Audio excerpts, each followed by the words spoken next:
See here, it is green. I mean, this stuff is incredibly green. Now, I put that copper sulfate in the nitrogen, and I was a little concerned about copper toxicity, and I'm sure some people are also thinking, oh yeah, he's going to overload it with copper. Well, we were always low in copper in this area of the planet, and to buy copper, elemental copper, we used ammonium sulfate, never copper sulfate, but I do need copper. We used to get a product out of Harmony, New Jersey. It was a sludge lime. They called it ag lime, but it was sludge mixed with fly ash, and we used to get copper that way. But there were so many ppms that in that sludge, and then it was unusable to us, even though all of our soil tests declared that we were low in copper. Well, over the years of growing hay, you could see a steady decline in the yield. Not a steady decline. Well, yeah, steady decline in the yield of hay that we've gotten. And of course, our copper levels never did mysteriously come up. So I did some research, and I'm just going to tell you why I'm using copper now in the next minute. Because why I'm using copper. I'm using copper sulfate because as this grassland, not on this particular field, but most of these fields, they've been grass for many, many years, and as it gets more organic matter in the soil, the copper uptake is less and less. Just naturally, that's just the way it works.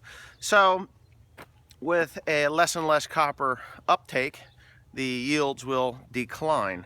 So you need to feed copper to your plants or your hay or whatever it is you're growing. Plus, it is a nitrogen stabilizer, like I've said in the past, because it's a bactericide, an algicide, and a fungicide. So I'm putting about 3/4 of a pound of copper to the acre, if I've got this right, 3/4 of a pound of copper to the acre. So I thought maybe I was putting too much on. Well, the reality is I'm probably not putting enough on, but because it is a foliar type feed, the way I'm doing it, and it seems to be working very, very well. I mean, this stuff is ungodly green, and it is growing like a son of a gun. But yeah, I can legally, you know, with the depletion level that I have, I can easily put 3 to 6 pounds of elemental copper to the acre and not go toxic. So I'm not doing that, though. I'm putting 3/4 of a pound, and I will do this for several years and monitor my copper levels as I go through. Probably on year 3, I'm going to start pulling some serious soil tests.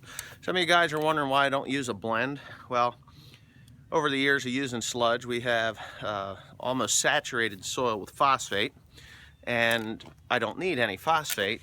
Potash I only put on in dry form, obviously. And that's just every once in a while when I need potash. So I don't have a potash deficiency, and I don't have a phosphate deficiency. That's why I use strictly liquid nitrogen, because that is the cheapest and most effective route for me to go. So hopefully I answered a couple of questions, and hopefully this thing gets put up on YouTube without any problems, because I am using my phone. Anyways, I have to be quick, because if I go too big, the phone won't upload it. So thanks for watching. Please comment, rate, and subscribe.